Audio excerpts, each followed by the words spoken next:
Ó, os restos mortais da fogueira.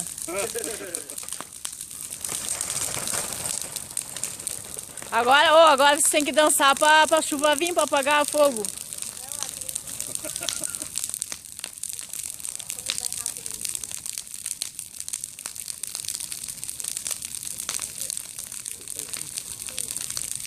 Imagina quando o cara pega fogo, né? Eles estão com medo da fogueira, ó.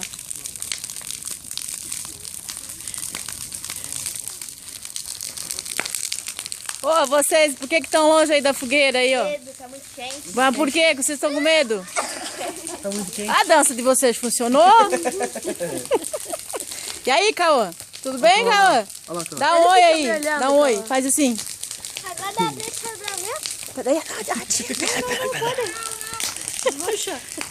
E aí, irmão? Ele gostou da fogueira? E aí, meu? Nossa. Eu sou, você atrás, eu sou teu mesmo.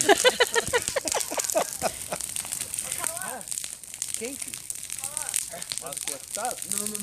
Ó, Jaque, ó a fogueira, ó. Vai, chega mais perto, vai. Esse negócio aqui tá quente. Vou queimar. Ô, Jana, ó a fogueira, ó, que vocês perderam, ó. Pega o bicicletinho aí pra queimar, ó. Nós também somos criança, viu, ó?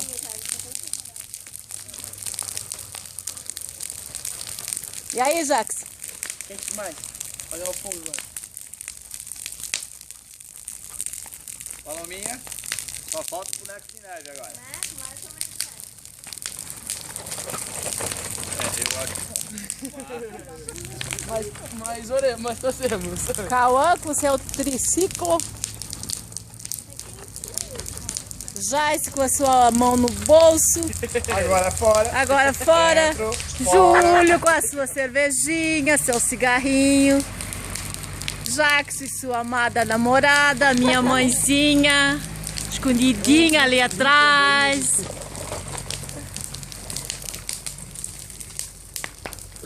Eu, né? Eu também, né? Que faço parte, né?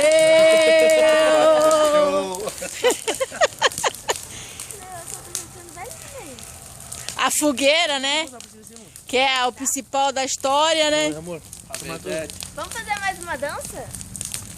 vou ter que esperar dar uma Ui, tá esfriada nesse negócio.